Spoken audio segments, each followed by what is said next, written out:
Prions Dieu. Dieu notre Père, les mots vieillissent et s'y dévaluent. Et pourtant, c'est un langage humain que ton Fils est venu nous apporter les paroles de la vie éternelle. Accorde-nous d'être attentifs aux mots que nous entendons et à ceux que nous prononçons, pour qu'à travers eux apparaisse Jésus-Christ, parole vivante pour les siècles des siècles. Amen. Amen. Notre premier texte se trouve dans l'Ancien Testament, dans le livre de Zacharie, chapitre 9, versets 9 à 12. Nous lisons la parole. Sois transporté dans l'allégresse, fille de Sion. Pousse des cris de joie, fille de Jérusalem. Voici, ton roi vient à toi. Il est juste et victorieux. Il est humble et monté sur un âne. Sur un âne, le petit de la naissance. Je détruirai les chars d'Éphraïm et les chevaux de Jérusalem, et les arcs de guerre seront anéantis. Il annoncera la paix aux nations, et il brûlera d'une mer à l'autre, depuis le fleuve jusqu'aux extrémités de la terre. Et pour toi, pardon, de mon alliance par le sang, je retirerai tes captifs de la fosse où il n'y a pas d'eau. Retournez à la forteresse, captifs pleins d'espérance. Aujourd'hui encore, je le déclare, je te rendrai le double. Amen. Amen. Notre deuxième texte se trouve dans l'Apocalypse, chapitre 19, 11 à 16. Nous lisons la parole. Puis, j'ai vu le ciel ouvert, et voici, parut un cheval blanc. Celui qui le montait s'appelle fidèle et véritable, et il juge et combat avec justice. Ses yeux étaient comme une flamme de feu. Sur sa tête étaient plusieurs diadèmes. Il avait un nom écrit que personne ne connaît, si ce n'est lui-même. Et il était revêtu d'un vêtement teint de sang. Son nom est la parole de Dieu.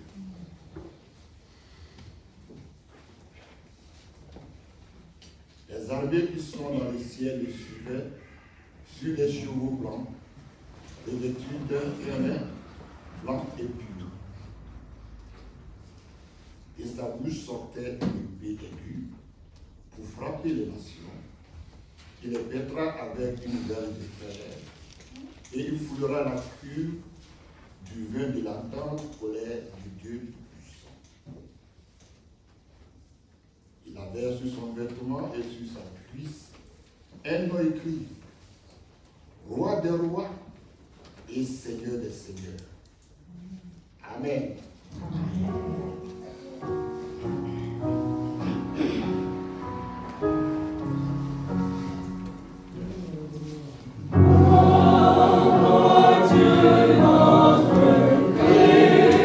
Oh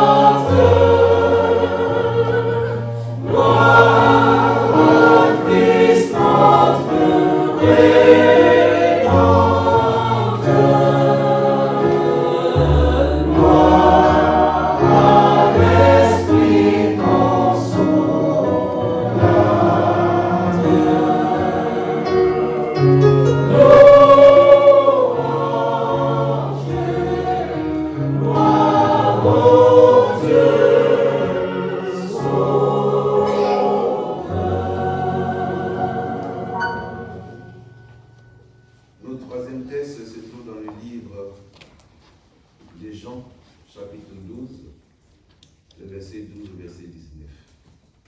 L'évangile de Jean, chapitre 12, c'est verset 12 au verset 19 et nous dit. Le lendemain, une foule nombreuse de gens venus à la fête ayant entendu dire que Jésus se rendait à Jérusalem, prit des branches de palmier et allèrent au-devant de lui, en criant Hosanna, béni soit celui qui vient au nom du Seigneur, le roi d'Israël. Jésus trouva un ânon et s'assit dessus, selon ce qui est écrit. Ne crains point, fille de Sion, voici ton roi vient assis sur le petit d'une ânesse. Ses disciples ne comprirent pas d'abord ces choses, mais lorsque Jésus eut été glorifié, il se souvient qu'elle a été écrite de lui et qu'il les avait accomplies à son égard. Tous ceux qui étaient avec Jésus, quand il appelait Lazare du sépulcre et le ressuscita des morts, lui rendirent témoignage. Et la foule vint au-devant de lui parce qu'elle avait appris qu'il avait fait ce miracle. Les pharisiens se dirent donc les uns aux autres, vous voyez que vous ne gagnez rien. Et voici, le monde est allé après lui. Seigneur, ta parole est la vérité. Viens et sanctifie-nous par sa vérité. Amen.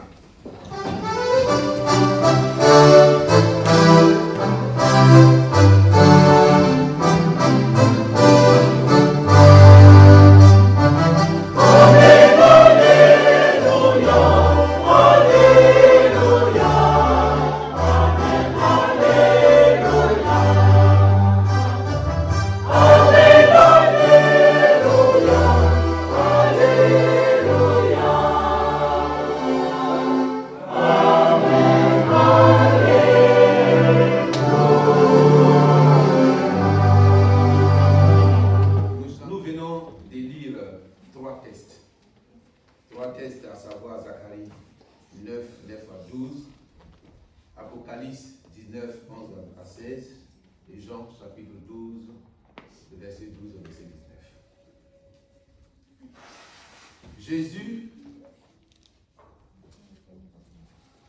entrée triomphale de Jésus-Christ en Jérusalem. 6 jours avant la Pâque, Jésus était à Béthanie, chez Marthe, Marie et Lazare, qu'il a ressuscité des morts. Et beaucoup de Juifs l'apprirent et venaient non seulement pour voir Jésus, mais pour voir Lazare ressuscité. Et le lendemain, les gens venus à la fête entendirent que Jésus devait rentrer à Jérusalem. Donc notre thème de ce jour glorieux, ce jour d'entrée triomphale en Jésus-Christ en Jérusalem, ce jour des rameaux, notre thème est Hosanna. Dites avec moi Hosanna. Hosanna. Brandissant nos rameaux. Hosanna. Hosanna. Hosanna. Hosanna. Alléluia. Amen. Donc Hosanna. Jésus entre en Jérusalem. Frères et sœurs, comme toi et moi, Israël attendait un roi pour leur délivrance. Comme Emmanuel attend un roi pour leur délivrance. Et au lieu que ce soit un roi qui vient avec des chars de guerre pour les délivrer, Israël voit qu'un roi qui vient, non avec des chars, non avec des armes de guerre, mais un roi qui vient avec une armée, et une armée céleste. Et cette armée céleste est accompagnée d'une foule nombreuse. Et cette foule nombreuse est pleine de joie. Et cette foule crie Hosanna. Les gens qui attendent une délivrance, mais cette délivrance qui vient Ce n'est pas une délivrance des âmes, mais c'est une délivrance des joies. Alléluia. Amen. Et écrit, béni soit celui qui vient au nom du Seigneur. Bien-aimé dans le Seigneur, quel que soit le combat que tu livres sur la terre, quelle que soit l'adversité, quelle que soit la délivrance que tu attends, je ne sais pas laquelle des délivrances, mais quel que soit ce que tu attendras comme délivrance, ne le fais jamais selon tes pensées. Ne le fais jamais selon ta chair. Ne le fais jamais selon ton bon vouloir. Mais il faut toujours le faire avec Jésus-Christ de Nazareth. C'est pourquoi laisse entrer Jésus en toi, comme Jésus rentre en Jérusalem en ce jour. Vous savez que lorsque Jésus est rentré en Jérusalem, Jésus n'a pas dormi à Jérusalem. Jésus est parti à Béthanie. C'est-à-dire qu'il a traversé Jérusalem. J'ai pris que Jésus ne te traverse pas. Mais que Jésus demeure en toi au nom de Jésus. Seule l'entrée de Jésus-Christ, une entrée véritable de Jésus-Christ en toi, qui t'apportera la délivrance. Quel que soit ce que tu cherches, que ce soit finance, que ce soit mariage, que ce soit une délivrance esprit mauvais, la seule personne qui peut te l'accorder véritablement s'appelle Jésus. Mais pour qu'il puisse te l'accorder, il faut qu'il entre en toi, comme il vient d'entrer en Israël. S'il n'est pas entré en toi, tu ne recevras aucune délivrance. Jésus vient étant en tant que roi dans nos vies. Jésus vient en tant que roi. Ce peuple avait compris cela. Le peuple qui était réuni en Jérusalem avait compris cela. Et c'est pourquoi ils ont coupé ces branches-là. Parce qu'ils ont compris que la personne qui venait était un roi. Il vient en nous en tant que roi. Il ne vient pas en tant que quelqu'un que nous devons marginaliser ou bien ne pas considérer. Mais considère-le quand il vient de ta vie, il vient en tant que roi. Et parce qu'il vient en tant que roi, c'est pourquoi ils ont coupé les branches de palmier et ils l'ont mis sur son passage. Les rameaux signifient la louange. Donc ils ont coupé ces rameaux pour louer Dieu avec ce Jésus-là. Gloire à Jésus. Amen. Et ils vont devant lui, ils disent Hosanna. Hosanna qui veut dire sauve-nous. Parce que nous sommes dans une délivrance. Nous avons besoin de délivrance. Donc il dit sauve-nous, fils de David. Sauve-nous, fils de David. Notre salut. Sauve-nous, notre délivrance. Sauve-nous. Hosanna. Hosanna. Hosanna. Alléluia. Mais Jésus ne rentre pas en Jérusalem n'importe comment. Lorsque vous voyez le texte, les différents textes que nous avons lus, Jésus-Christ ne rentre pas à Jérusalem comme nous rentrons ici dans ce temple. Comme chacun est venu rentrer dans ce temple. Ce n'est pas de cette manière que Jésus entre en Jérusalem. Jésus rentre en Jérusalem, mais d'une autre manière. Jésus entre en Jérusalem sur un anon. Alléluia. Est-ce que je peux parler à quelqu'un ce matin? Jésus rentre en Jérusalem sur un anon. En ce jour, ne sois pas un pharisien. Parce que les pharisiens avant, ils disaient, vous voyez, tout le monde court vers lui. Quand ils ont vu que Jésus venait, ils disent, regardez, tout le monde court vers lui, vous ne gagnez rien. Mais voici les gens qui vont voir, ne sois pas ces gens-là. Ne sois pas un pharisien ce matin. Les pharisiens qui pensent que c'est le marquis vu, les pharisiens. Ils veulent être vus partout, les pharisiens. Les pharisiens cherchent le marquis vu, la supériorité. Ça doit venir de moi. Quand ça ne vient pas de moi, ça ne doit pas être quelque chose. Quand ça ne vient pas de moi, ça ne doit pas être fait. Il ne faut pas être un pharisien. Amen. Les pharisiens, ce sont des cherchants. Ils connaissent tout. On ne peut plus rien leur apprendre. Et c'est ça les pharisiens. Regardez, tout le monde va vers lui. Vous ne gagnez rien. C'est ça les pharisiens. Donc ce matin, ne sois pas un pharisien. Que Jésus ne te traverse pas, mais que le Jésus demeure en toi. Seulement laisse entrer Jésus en toi, qu'il s'installe et qu'il prenne possession de ta vie. Et tu verras la gloire. Alléluia. Voyez cet anneau. Cet anneau est insignifiant. Cet anneau, regardez un anneau. Un anneau qui est attaché. L'anneau qui est attaché va bruiter à une certaine circonférence. Parce qu'il est attaché. Oh God. Le soleil va frapper cet anneau. La pluie va frapper cet anneau. Le froid va frapper cet anneau. Mais il est attaché. Est-ce que je parle à quelqu'un? L'anneau est attaché. Mais c'est sur cet anneau-là. Ce petit anneau est insignifiant. Ce petit anneau qui n'a pas de sens. Ce petit anneau qu'on méprise. Ce petit anneau qu'on injure. Ce petit anneau qu'on insulte. C'est sur cet anneau que Jésus va monter. Amen. Oh, je ne sais pas à quelqu'un. L'entrée triomphale de Jésus-Christ en Jérusalem. Jésus ne rentre pas n'importe comment. Mais Jésus rentre sur un anneau. Et cet anneau sur lequel Jésus va monter. Regardez l'image de cet anneau. Symbole de quelqu'un qui est insignifiant. Symbole de quelqu'un qui n'a pas de sens. Symbole de quelqu'un qui est méprisé. Mais je suis en train de t'annoncer ce matin. Lorsque Jésus montera sur toi, tu marcheras de gloire en gloire. Amen.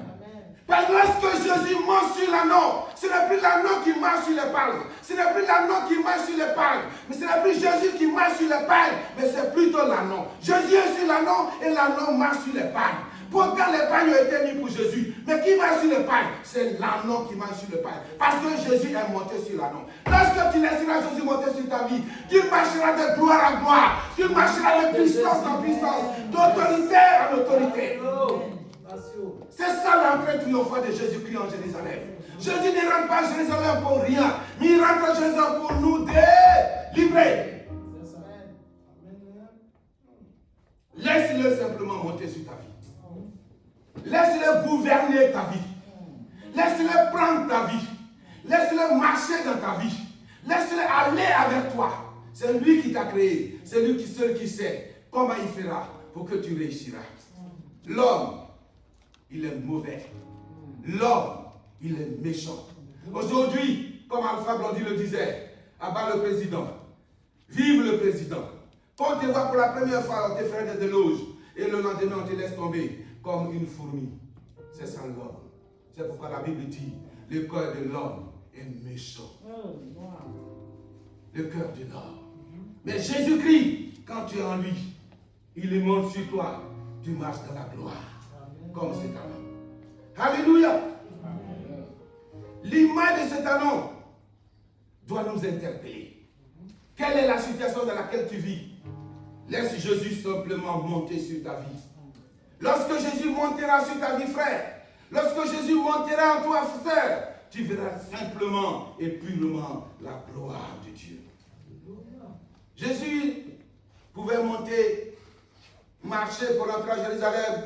Mais Jésus voulait délivrer cet anneau qui a souffert, quand attaché, stratégique, d'une manière stratégique. Les gens étaient en train d'insulter cet anneau, la pluie peut le frapper. Mais lorsque tu vois que rien ne marche dans ta vie, il faut savoir que tu es attaché pour des choses stratégiques. Ce n'est pas une perte. La vie, ce n'est pas une course. Les autres peuvent aller, mais attends le temps de Dieu.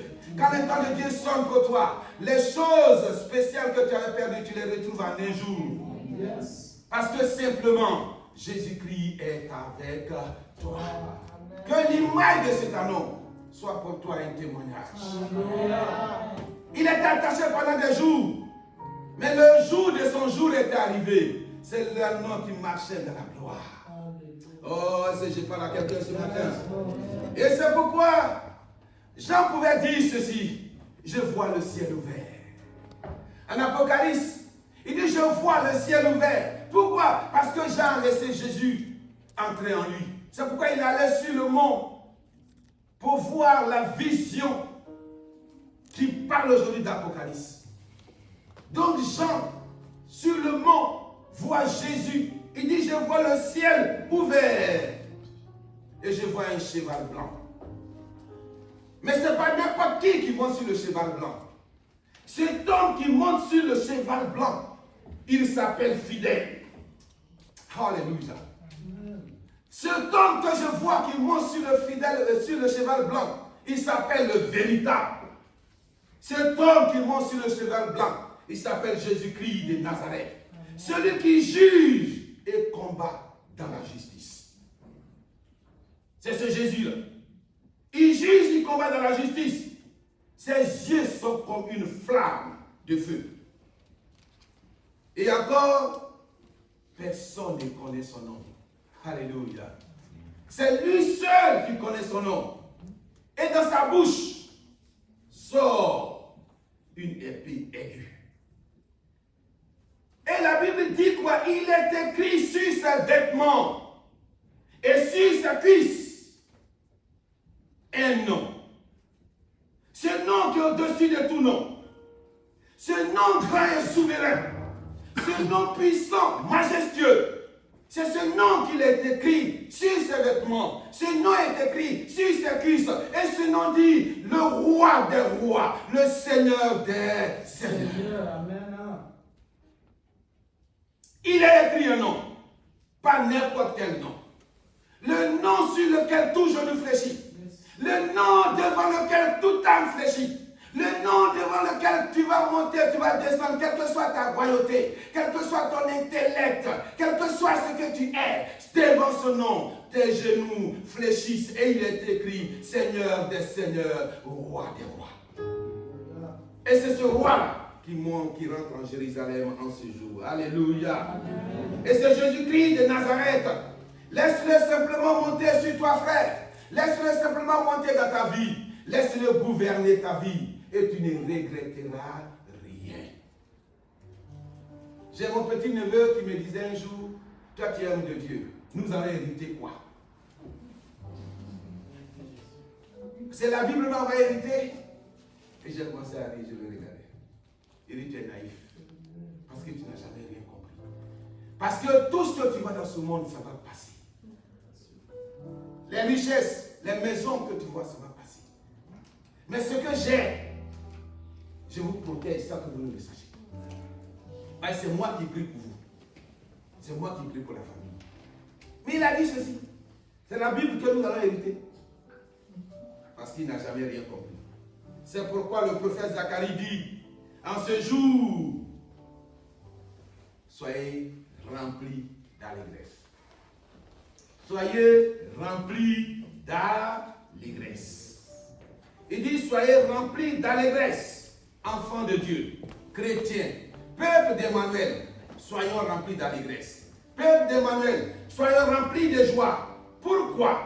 Parce que notre roi, le Seigneur des Seigneurs, vient aujourd'hui. Jésus vient ce matin, victorieux, monté sur un anon, car ton roi vient pour détruire tous les chars des guerres de ta vie. Le roi vient pour détruire tout ce que l'ennemi veut amener contre ta vie. Et personne ne pourra plus te détruire, parce que Jésus est dans ta vie. Alléluia. Jésus vient pour nous annoncer la paix. Jésus vient pour nous annoncer la joie. Jésus vient pour annoncer la paix aux nations. Frères et sœurs, si tu manquais la paix,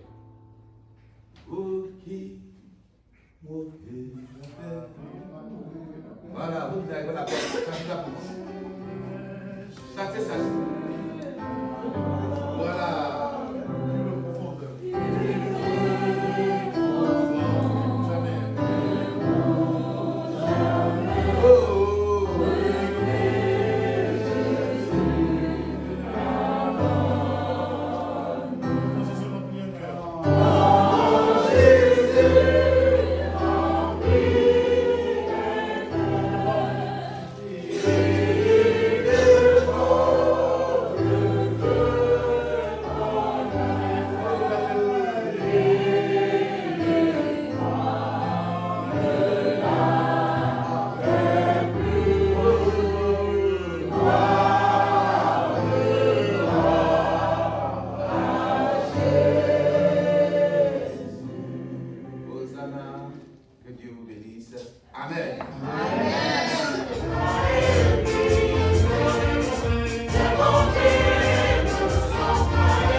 va à Jérusalem au-devant de sa passion, c'est-à-dire au-devant de la souffrance qui va aboutir à sa mort et à sa résurrection pour nous, notre salut.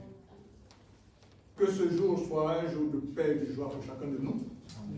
Et que surtout chacun se dispose véritablement à être en joie aujourd'hui et à aborder la semaine prochaine avec déférence, avec humilité.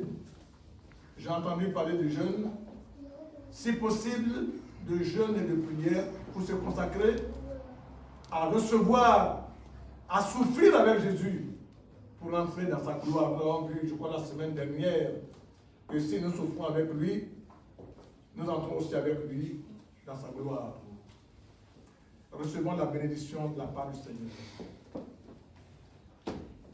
Que la bénédiction du Dieu Tout-Puissant, le Père, le Fils et le Saint-Esprit demeure avec vous